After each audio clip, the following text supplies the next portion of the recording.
morning, everyone, and thank you for joining us for the last of our webinar series. Today we'll be covering preparing for your interview. So I'm Gemma, Head of Wellbeing for Next Steps Consulting, and we're also joined today by Debs, one of our senior consultants. So as we have done for the last couple of webinars, we will be recording the webinar. So if you don't wish to be filmed, please keep your camera off. And also if we could ask to stay on mute until we've got opportunities for questions, which will be midway through the webinar and then also at the end. And there is also a chat function. So please do use this if you have any comments, reflections or questions throughout the webinar. So just a reminder of the support that you'll receive over the next couple of months. Everyone will receive access to our online portal, which hopefully you've had a chance to have a look at now. This has got lots of information, resources and templates for you to work through. Today is the final webinar, but you can watch all of the webinars back on the online portal. And once today's webinar is live, we'll send you a link again so you can rewatch it if you want. And you'll also receive unlimited email support. So any questions that you've got or any help you need, please do get in touch with us on support@nextstepsconsulting.co.uk. So the content that we'll be covering today is based on the information on the portal under preparing for your interview. So this is all the information that is available for you. Please do look at the web pages because there's a lot more information on there than we're able to cover today, as well as lots of templates, example interview questions, and lots of exercises and information to support your well-being. In terms of what we'll be covering today, we'll do a quick review of the homework that we set from the last webinar. We'll take you through a journey of preparing for your interview, which starts with what you need to think about in the week leading up to your interview, then how you might prepare on the day of your interview, and if you're having either a video or a telephone interview, which are becoming more common these days. We'll also then move on to hints and tips of how best to prepare yourself for the interview itself. Finally, we'll talk a little bit about reviewing and evaluating the interview process and how you can use this learning for future interviews that you may have. And as always, we'll then recap on the takeaway learnings and talk through works and next steps. So just starting with a quote. So this is a quote from former US Secretary of State and 4-star general. And this really resonates with me and the job searching process.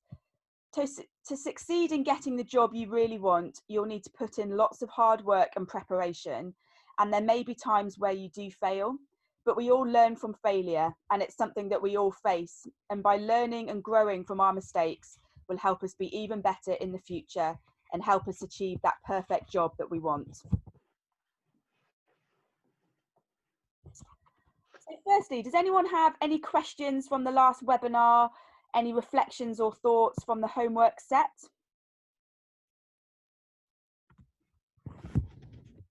No, anything on the chat coming through, Debs? No, nothing on the chat. Okay, perfect. So we'll go through quickly the homework from the last webinar. So firstly, we wanted you to have a look at your CV. So either draft this if you don't have one at the moment, or review it based on your current experiences and what we covered in the last webinar. So if you have done this, please do send them through to us on the email address support@Next Steps, and we're more than happy to review these for you and come back with any further thoughts and comments on your CV. And a couple of you have sent these through, so thank you for that. Once you've done that, then start to put together your 30-second elevator pitch. And again, that's really useful when you get to the interview stage, to have that sort of first 30 seconds that you can talk about yourself, your key achievements, and the sort of role that you want next. And again, if you want us to review this, please do send that over. And then finally, your LinkedIn profile. So if you're not on LinkedIn at the moment, we really would recommend that you join and put together a profile. And if you do have one, make sure that you update this in line with a lot of the recommendations that we've got on our website. Also to reflect your updated CV and elevator pitch sort of throughout your LinkedIn profile. And again, we're here to help if you've got any questions with regards to LinkedIn. So we're going to start by thinking about things to think about in the week leading up to your interview. So firstly, do your research and put yourself in the best possible position for your interview. So understand who is on the interview panel and have a look at these individuals on LinkedIn to find out about their role within the organisation and what some of their previous roles may have been. Do your research on the organisation that you're applying for and think about understanding the vision, mission and values of the organisation. Think about, are there any recent news articles, anything topical which is relevant at the moment? Can you find out any information about their strategy for the next year? An interview panel will expect you to have some knowledge, and they will almost certainly ask for what research you've done and what you know about the organisation. Also, if you're working with a recruitment consultant, then get as much information from them as you can about the hiring organisation and the recruitment process. We've talked about the alignment model a lot during the webinars that we've done. So revisit this and make sure you're clear on your wants and needs and how this aligns to the organisation's wants and needs and their offer. And despite the fact that you're now at the interview stage, you still need to make sure that this is the right role for you. Make sure you understand what the format of the interview is. So for example, is it a first stage interview as part of a two-stage process? Or what other assessments might they be testing you on? So for example, if they ask you to put together a presentation, spend time and effort on this and really try and understand what they're trying to test from the presentation topic and title. Then once you've put your presentation together, practice this on friends and family to get their feedback. And make sure you time your presentation. So very often in an interview, you'll be given a set amount of time and they will stop you after that amount of time. So ensure that you have timed yourself and that you get across everything that you need to within the allotted time. Make sure you know your CV inside out. So this is the document along with perhaps an application form that's got you to the interview stage. So you need to be able to talk through every element of your CV and be able to expand on all the areas that are outlined within it. Think about the key information that you want to get across in your interview and the key achievements that you'll need to showcase that align to the skills and experience that they're seeking. Also, think about what questions you might want to ask at the end of the interview. This is your opportunity to test if their offering aligns to your wants and needs and to ensure that it's the right role for you. And we'll cover a little bit more of this later in the webinar. Finally, you won't know exactly what questions they will ask. However, there are many commonly asked questions that you can practice. And again, we're going to cover some of these later on in the webinar. So as I said, we have talked a lot about the alignment model, but we do think this is a really important tool. So this is just a reminder of the model.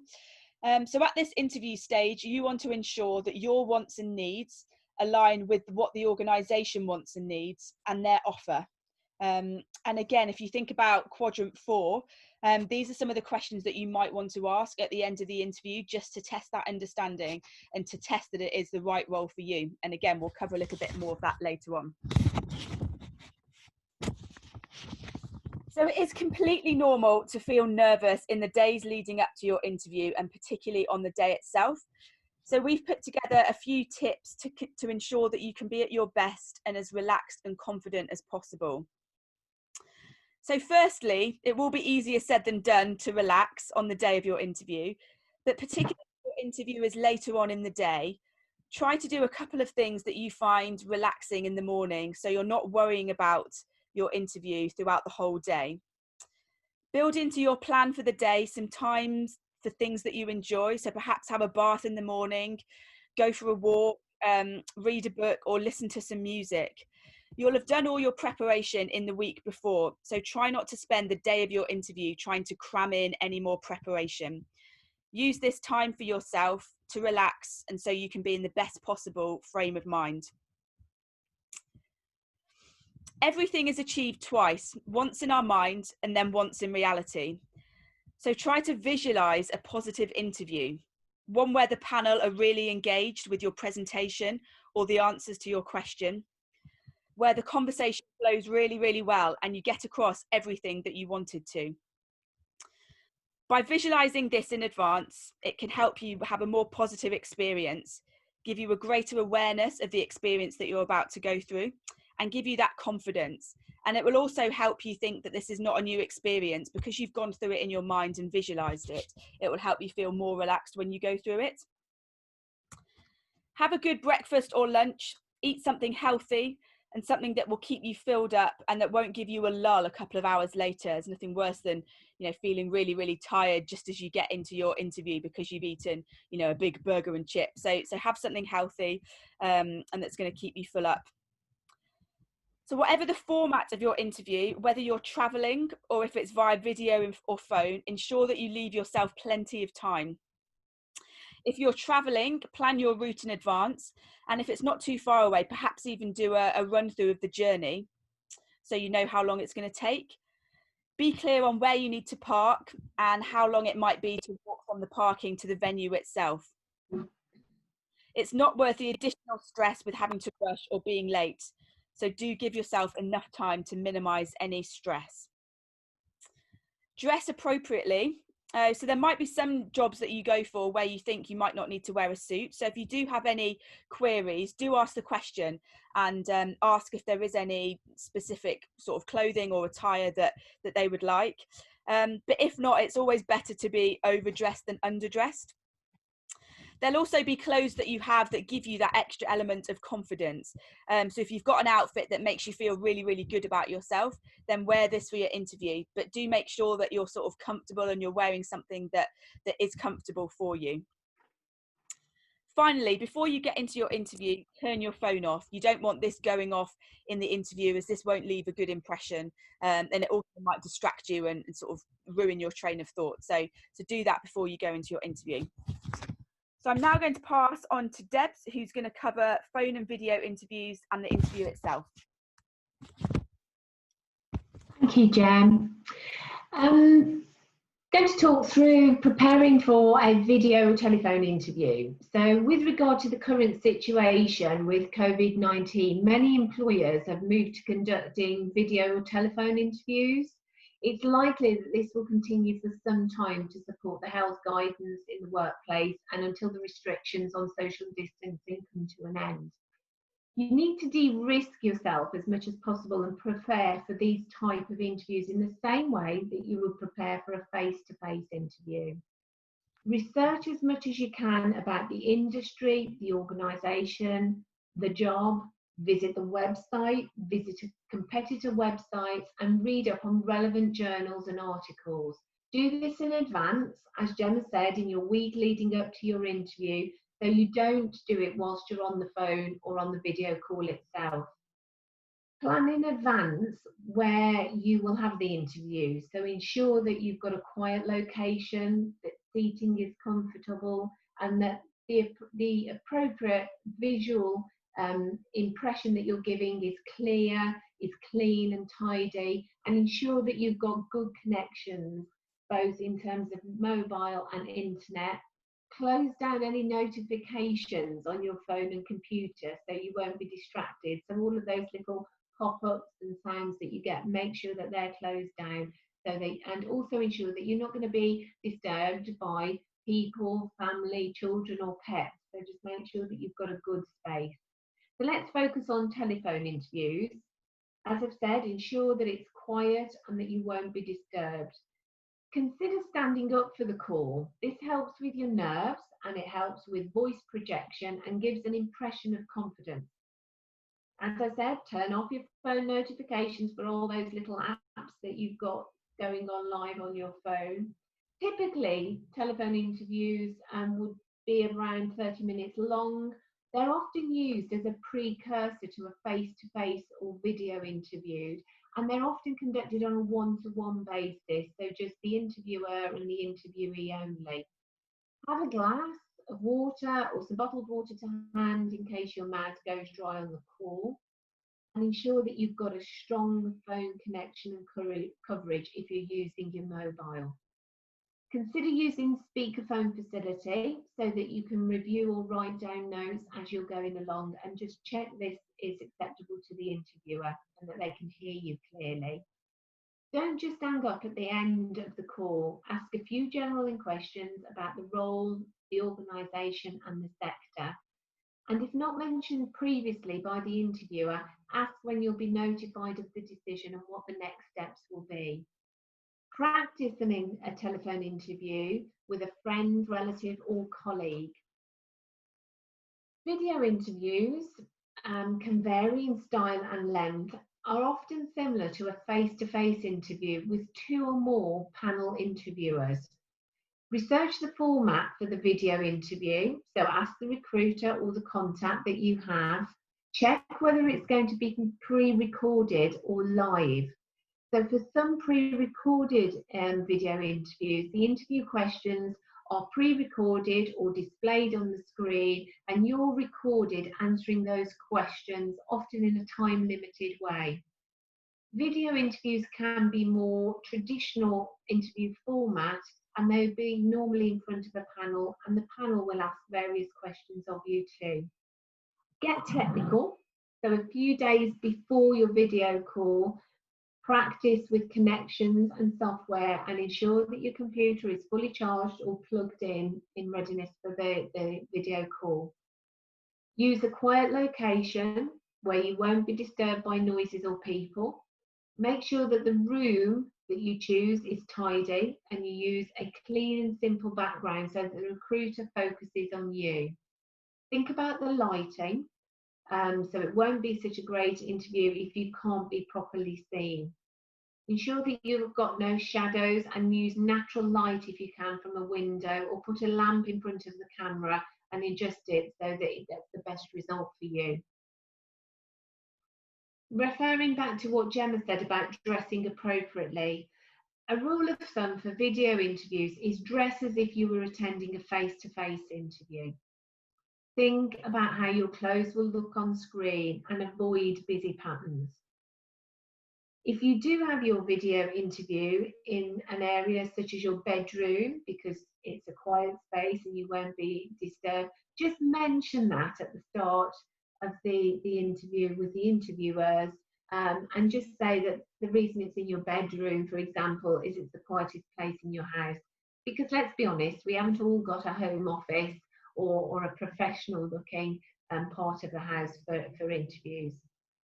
Use positive body language, avoid slouching, don't move too much, make good eye contact, smile, listen, and take an interest in what the interviewers are saying. To help you do this, try and keep your camera at eye level, and you should look into it rather than looking onto the screen. Practice a video interview with a friend, relative, or colleague. Next slide. Your interview. You need to de-risk this as much as possible. So rehearse your elevator pitch and use it. You'll have completed the alignment model and worked on your CV for this role. You will be able to talk to your CV and pull out your key achievements, skills, and experiences. Develop some rapport as quickly as possible. 80% of decisions are made in the first 10 minutes. So leave the interview on a positive note, i.e. you can say, I've really enjoyed the interview and this job has real appeal for me. I'd love the opportunity to do this role, obviously using your own words. Don't talk about things that you don't know about. Be truthful and honest about your skills. And if you don't know the answer, say so. Prepare some questions to ask them at the end of the interview. For example, what would my induction look like for the role? Don't ask about salary, holidays, or flexible working at this stage. Think about what are the top 3 things you want to leave the interviewers with. Why would you want the job? What are the skills that match the person's specification? Why do you like the organisation? And just think about pulling those together and making sure that those are put across during the interview. Have you the skills for the job? Do you like the organisation? There's 4 tips thinking about whether this is the organisation for you. It's a destination of choice, it's not a job. How do you let them know that you really want the role, that it's not just a job? Make sure you know your CV inside out and lean on it throughout the interview. That's what all the prep work is about in terms of the alignment model and your refreshed CV. Ensure you leave the interview with an understanding of the next steps and timeframes. This could be one of your questions at the end. Next slide, Jan. Interviewers will be looking for these key areas and matching your responses and your CV against the person's specification. So they will be asking themselves, can you do the job? Have you got the technical know-how to do the job? What can you use to evidence this? Pull out the examples from your CV, your achievements from your CV, feedback from colleagues when you've had feedback in previous roles. When have you done a great job? What was the impact you made and the difference you made? Don't just rely on information from the recruiter.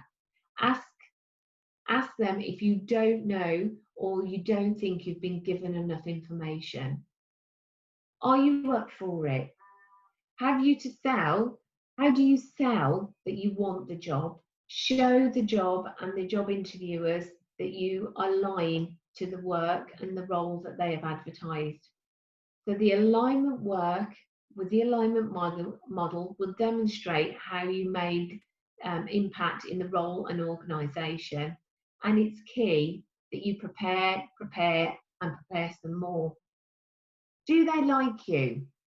It can't just be a Q&A session. You need to build a conversation and engage with them. Ask questions to show that you're interested in them and the organisation and the role. What is their perspective on things? What are the key challenges for the business? These are questions that you can ask that show you're engaged and feed in from the due diligence work and preparation that you'll have done previously. Will you fit in? You need to do some cultural research. Does your operating style fit with the organisation? What is the skills gap they are trying to fill, and do you fill it? Next slide, Jen. Interview questions. We'll just talk about, we've got 3 sections that we'll cover. So there'll be opening questions, middle questions, and end of interview questions. So let's look at opening questions. You can prepare for your interview by preparing against commonly asked interview questions and have your evidence ready for the questions that you're likely to be asked. There are lots of examples on the portal that you can go through, and we'll cover a few over the next couple of slides. All the questions on the slides can be answered from your alignment model. Let's look at the first one. Tell me a bit about yourself. This tops the typical list of opening interview questions, and it's likely that you're going to get asked this. So it's important that you provide the interviewer with a great first impression. Preparation is the key, and you'll have done this by completing your alignment model and practicing your 30-second elevator pitch. Focus on your skills and key successes and achievements and how that makes you a strong candidate in terms of the job description. You can then include your most recent employment and key successes in your last role. The opening questions are likely to be more people-focused, questions that will help them understand you as a person and why you want the job. So again, you've seen the group of questions there. There are more questions on the website in terms of opening questions at interview. Let's move on to the next slide, which is middle questions. These questions are likely to be more task or competency based on your skills and experience, and they'll be testing you against the person's specification. When answering more task-related questions, choose your evidence carefully and use examples you can talk to confidently and with clarity. Talk about what you did. Ensure that you provide the numbers, values, and volumes which you outlined in your CV. Think about what a question is really trying to test and answer it accordingly. Next slide, Gemma. Final questions. These questions are normally asked towards the end of the interview and focus on what you want and what you can offer. Base your answers on the employer, the industry, and the roles, wants and needs, and align your skills and experiences. Next slide, Gemma. Your questions for the panel. So we're at the end of the interview process, and inevitably you will have some questions, or you're invited to ask questions. Prepare in advance. No questions at all gives a poor impression. Think about what questions you might want to ask a panel, and use this as your opportunity to understand if the role is right for you and if your wants and needs are met by the organisation. Think back to the alignment model and use that as a focus for your interview questions. Prepare 3 or 4 questions to ask at the interview. Don't ask about salary, holidays, or flexible working opportunities at this stage. These discussions should be kept for when you're offered the role and you can start negotiating on the offer. There are some example questions you can ask at interview on the portal, and there's more information about negotiating your offer when you're offered a role also on the portal.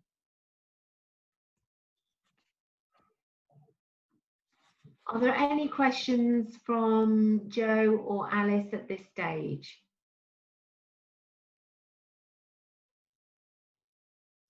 I often get asked a couple of questions, and I'll use these as some examples for you. So I've been asked, so somebody's asked that they've been called to an interview, but they're not sure about the job now, and they're not sure whether they should decline the interview. I would advise no. Always good to get your interview practice, so accept and go through that process and see how you feel at the end of that. But I think it's important that you get interview practice. I'm also asked, can I ask questions in the middle of my interview? I would say no, unless the interviewers confirm that that was okay at the start of the interview. Just add a quick note to your list and ask at the end if you've got something that crops up as part of that interview process that wasn't on your original list. Another question I get asked is, should I thank the interviewers at the end of the interview? You can say, thank you for giving me the opportunity of the interview. I've enjoyed the experience and look forward to hearing from you shortly. Thank you. Thanks, Debs. So Question. You will have gone really well. Oh, sorry. Can I ask a question? Of course. It's Jo.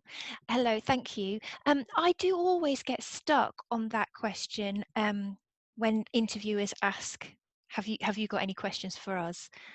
I always just go, and I get, so I really hear you about preparing, but I always suddenly get a bit dry and think, oh, I don't know what to ask. So what is it asking more about them as an organisation? Yeah, what sort of questions might one ask at that point? You want me to pick that up, Jen? Yeah, thanks, Debs. Hi, Jo. It is about preparation, and I would always ask, if you do have if you do sort of feel that you dry up a little bit, I would just have some general stock questions to hand. So, for example, we've got some example questions that we can refer to on the portal, but good questions would be that show that you're engaged, would be, could you tell me a little bit more about the induction process that would apply to me as a person if I were appointed? You can ask about the culture of the organisation. What are the challenges that the organisation is facing in the next 6 months? So you can have a couple of stock questions. If you don't want to ask a question, it's quite acceptable for you to say, thank you, I did have some questions, but actually they've been answered as part of the interview process. Thank you. Okay. So you can play that 2 ways. I think it's important that if they do say, have you got any questions, that you respond with either yes, and you've got 2 or 3, or no, thank you, you've answered any questions that I've noted down, and just leave it at that. Okay.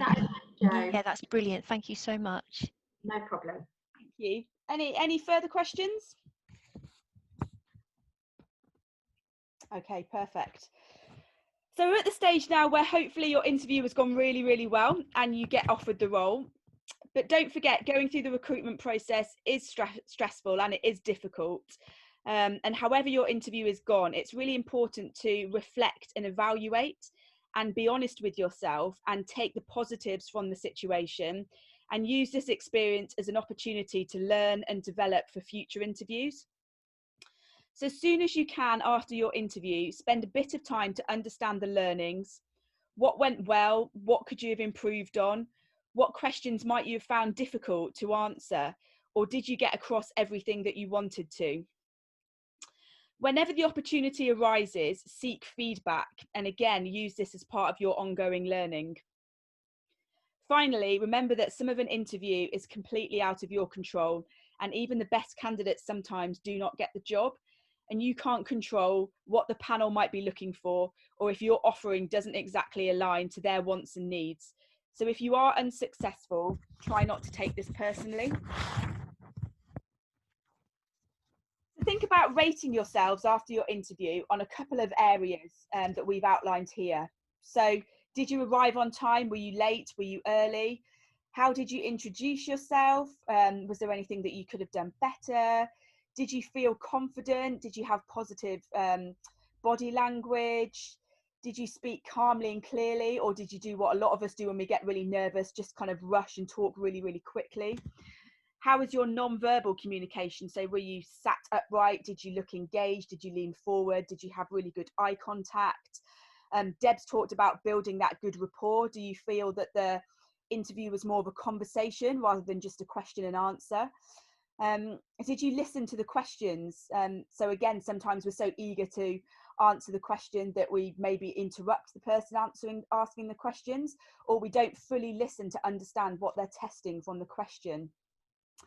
Did you get across everything that you wanted to? Did you talk about your strengths and your key achievements and how you're the right person for the role? Think about how you answered the difficult questions, maybe questions that you weren't expecting. And finally, at the end, did you ask some good questions? So those are just some things to think about and to help you with your reflection and your evaluation. And when you've rated yourself across each of those, look at where you've rated yourself lower and reflect on what you've learned from this and what you'll do differently next time. So for example, if there's a really difficult question that you struggled with, think about actually, now you've got a bit more time, how you would answer that question in the future, because it may well arise again. So we all naturally worry about what might go wrong, or we focus on the negatives of a situation instead of the positives. However, there are some things that we can do to shift our mindset to one that is more positive. And again, this is really important leading up to your interview and throughout your job search. So how you start your morning sets the tone for your day. Therefore, start your day with something positive. So it might be talking to yourself in front of the mirror going, this is going to be a really good day today. Or if you've got an inspirational quote, maybe read this, or have it by your bedside table, or listen to your favourite song. This will put you in a really positive frame of mind for the day. I think we've talked a little bit about positive self-talk, but again, this is really, really important. All too often, the negative thoughts occupy our minds instead of positive thoughts. So if you are having some of those negative thoughts, stop and think how you shift that into a positive. So for example, if you're thinking, oh, I've never done this before and I'm going to be really bad at it, instead think, this is a really good opportunity for me to learn something new and learn from others. When thinking about a negative situation, try to see the opportunities for improvement and recognise what you did well, and ask yourself, what aspects of the situation can you improve for the future? What can you do to make sure perhaps this situation doesn't happen again? Are there any positive things that came from the situation? And how can I have more of a positive influence on what happens next? Also, by surrounding ourselves with positive people, this can really help positively influence our own thinking and our outlook.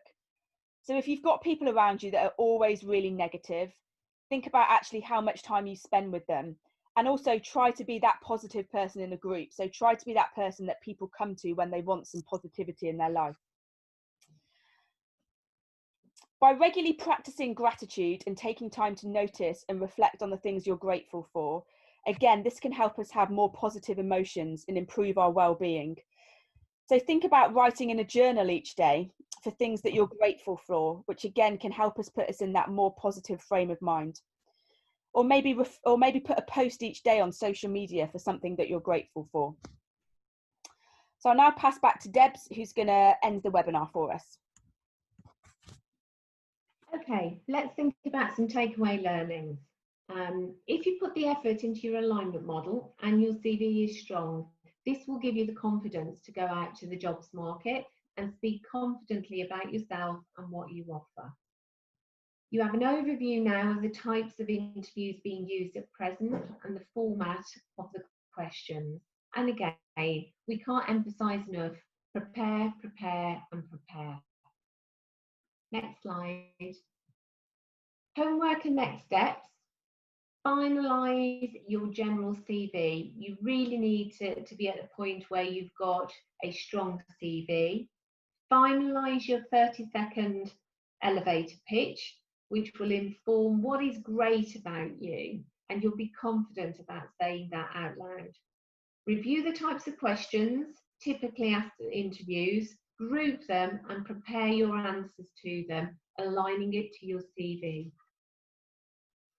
Using the alignment model, start to work on what areas you need to cover when doing your due diligence on organisations and industries.